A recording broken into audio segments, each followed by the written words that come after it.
Okay, I did promise a more full in-depth review of the Volvo V90 2022. This is the inscription that I bought around about a week ago. It does come with the front LED fog lights. I did buy the lighting pack, so that is how they will look. Still has the 4 hammer lights.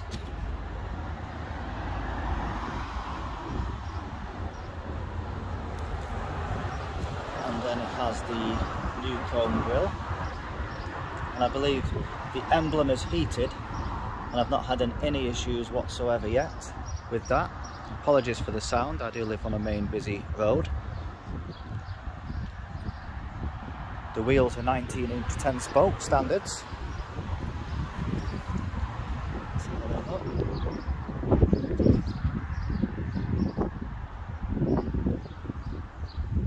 Power folding mirrors. I love the black chrome. The handles are all new as well. They are really, really nice. One of the things that really stood out to me.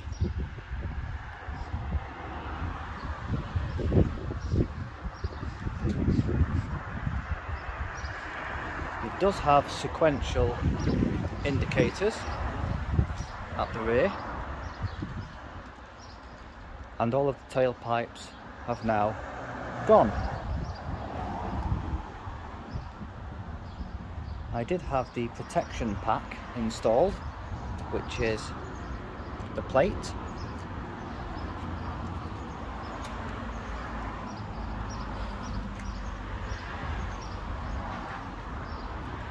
and I also purchased with the protection pack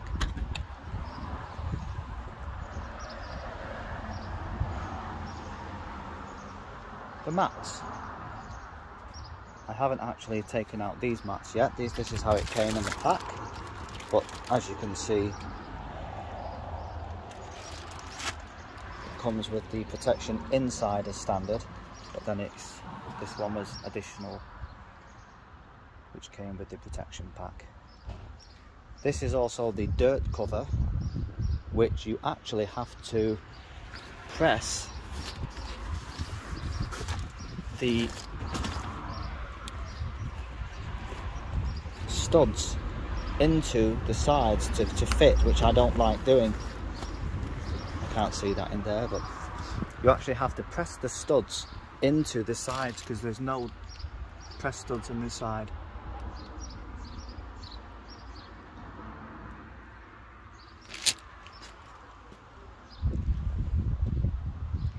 It does have the anchoring points there and there, with the 12-volt adapter in.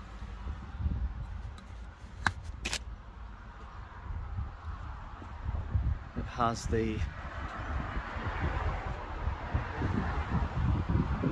close, lock and close, as well as the hands-free kick maneuver.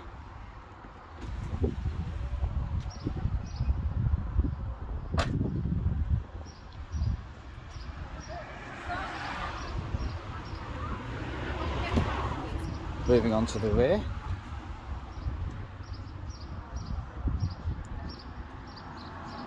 This is the blinds.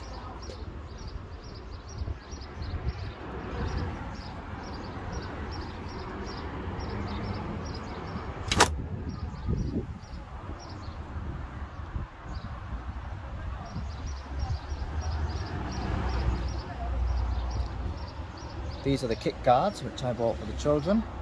And these newer ones, it's the 2022, actually go straight down to the floor and cover the mats. So that's quite handy. On the inside of the car,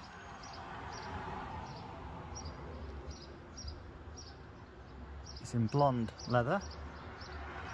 This is the soft Napa leather, which is standard on the inscription. The pillows purchased separately. Neck pillows. They're actually okay if you're the right size. Now for myself, I find that when I sit on them, I'll show you at the front. Before I do, there's the rear. And in fact, I'll just switch the engine on. And here is the touch screen. I've never actually used this before, so if I wanted to press this on, I would actually need to do it from the front.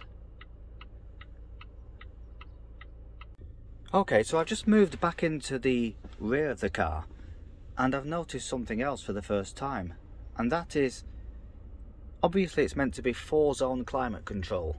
So if you wanted the heating on in the back, but the person in the front didn't want it on, well, the person at the back cannot switch on theirs at all. The entire back of the system here is not switched on. Unless I've missed something, I'm pressing every single thing on it.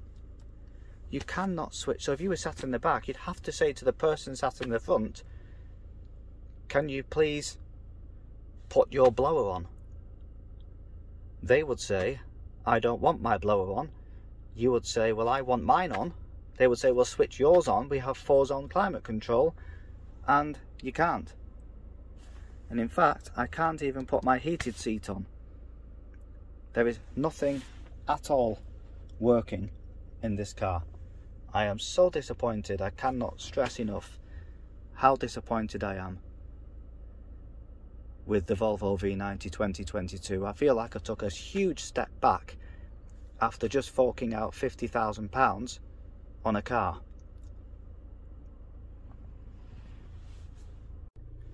Okay, moving on to the front of the car, you can see that this is the Google Maps. So just to get onto that, you would quite literally just tap on Google Maps, and that is how it looks. If you go on to the settings, guidance audio,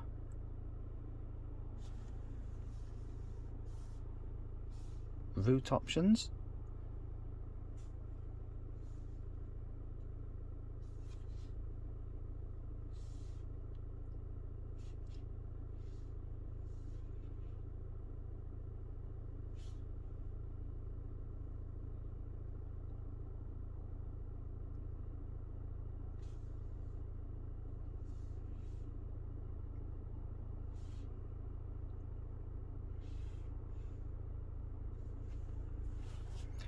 and it's very, very easy. In fact, most of the time, if I press the button here, and let's say go to Tesco, navigate to Tesco.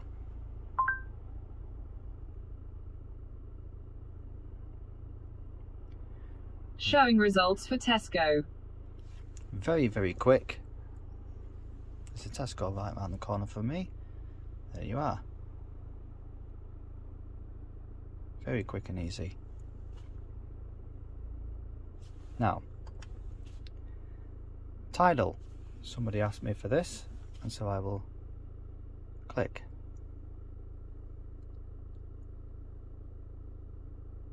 Now it's saying that there's no connection, although there should be.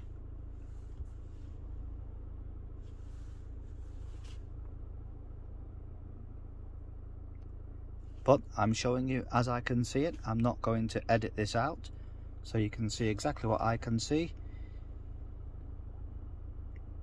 No media is available.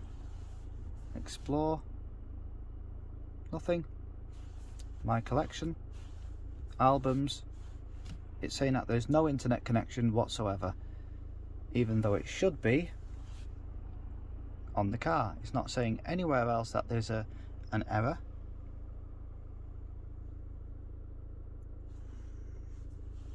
Let's see if Spotify works.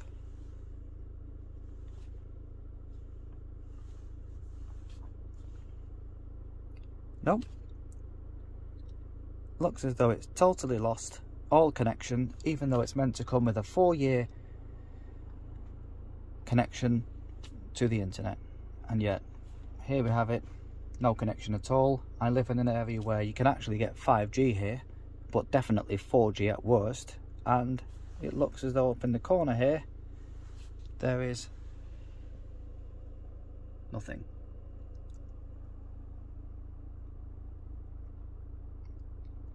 Now going back to here, as you can see, there is almost nothing there at all.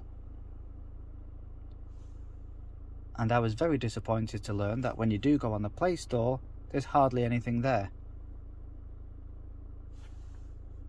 It's not going to connect now. Ah, yes it is. So this is working. Explore all apps. So for some reason this is working, which I assume would need a connection to the internet. No internet connection. Please make sure that it's connected. Let's go to connectivity. As you can see, it's on. But there's nothing there. I've got to say the majority of things here do not work. As far as controls go, this is what you have.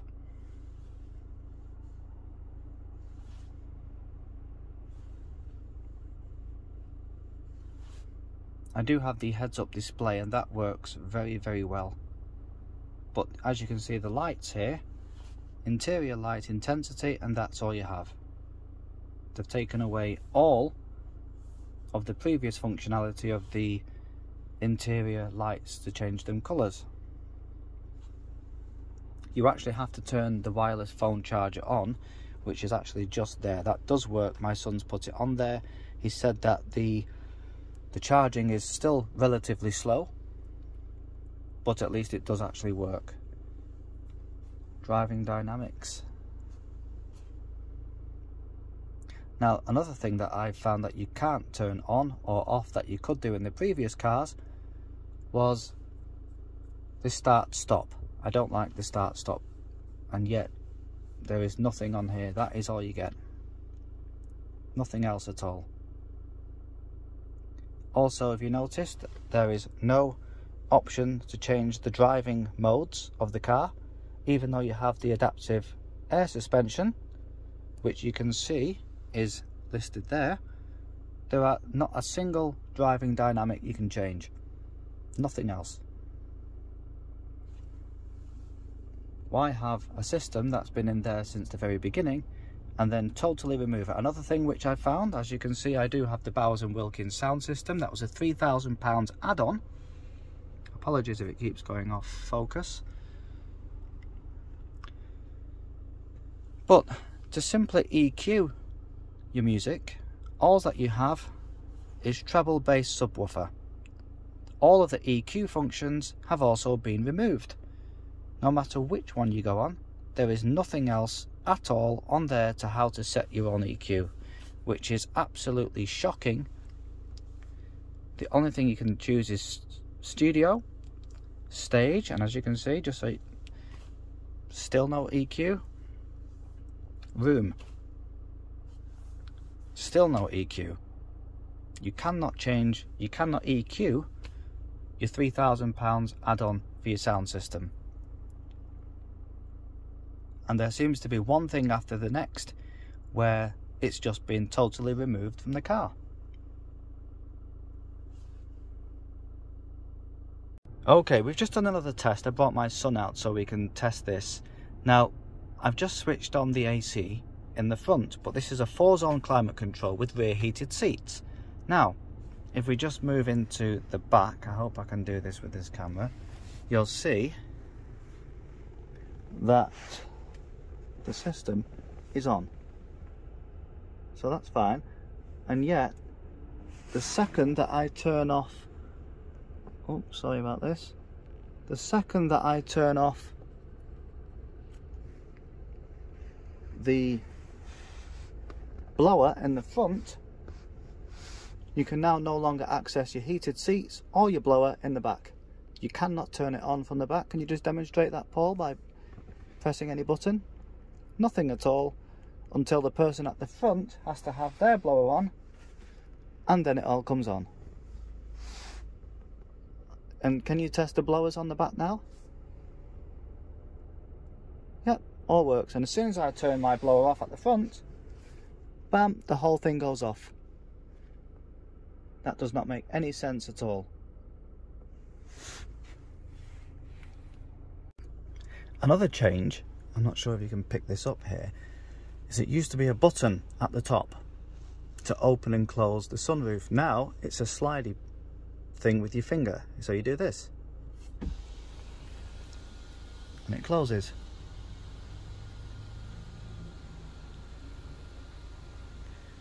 It is slow, but that's fine. It's no rush. And it closes to there, which I think is fine. I've seen other people say that it doesn't close all the way. That does. And it's absolutely fine. And that has not failed once. So whether you wanted a button or not is personal preference, but I can say that that does actually work. Here is the sequential indicators, like I said. That's how they look. Very Audi. Here are the lights. They're on. I'll show you the side indicator lights as well, how they look.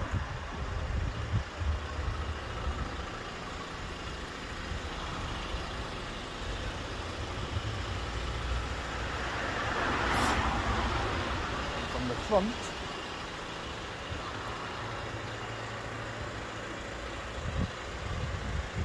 there's no flickering on the actual light itself. It's just because this is 60 frames per second and these must be flashing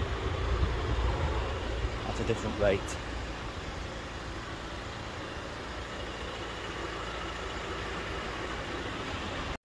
You can probably tell that I'm not overly enthusiastic about the Volvo V90 2022, but I've done the last snippets of this video just to show you how incidents have occurred over the last couple of days, and fingers crossed this will give you an indication as to what you can expect with your new build.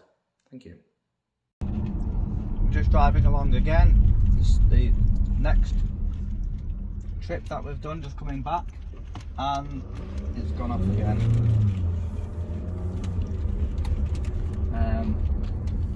Just following the signs the best I can. It's just completely broken. This is the third time in 2 days, and there's absolutely nothing you can do. Also, there is absolutely no connection to anything. It won't connect to Wi-Fi. Even if I do a hotspot on my phone, it won't do it. I get back home, it won't do it. No SIM card data is working. It's just completely useless. It doesn't connect to anything. Maps wise, let's have a look how it does it on there and see where it thinks we are. Just says the same thing, searching for GPS. There's no GPS, there's no cellular data, there's no connections to absolutely anything, and this is just how it stays the whole time. So yeah, can't do a thing. I'm not even certain actually if the revometer is correct. Oh yeah, it is, yeah. No, the revometer and the speedometer works, but that is about it. Nothing else is actually functioning correctly. The whole thing has just gone off again. Now it's saying searching for GPS. It can't find me. There's no internet on the car whatsoever. There hasn't been all day. And there's no GPS either. It just does not function on here at all. Can you see that on there, Paul? Yeah. On the display? Searching for GPS. Yeah. That's it, yeah, nothing. Right, so we've got back in the car again after about 3 hours. And it's still doing the same thing. If you look at where the map is, it's still locked on somewhere else that we're just not. In a moment it will say can't find GPS. Now, even though the GPS, there you go, searching for GPS, it can't locate the car at all. And now it will just keep spinning around and around and around. I've tried to reboot the car several times, even waited hours, and it's still doing nothing at all. If you look, we're absolutely nowhere near West Dyke Road, and yet that's where it just keeps spinning around. I was just going to test Android Auto on the phone and on the car. I've got the USB Type-C. I shall plug it into the Android Auto plug. Just plugged it in. I shall click on File Transfer Android Auto, and absolutely nothing. It doesn't recognise that there's anything at all. There is no option for Android Auto on the car, and I assume that would be the same with Apple CarPlay. Go on to here, Android. Nope. It's no internet connection. Still, again, it just does not pick up the internet connection, and it does not pick up the fact that I've plugged in the phone. There is not Android Auto on this system whatsoever, which technically you shouldn't really need it, but the very fact it doesn't have it, either way, connect your phone, it's just not connecting.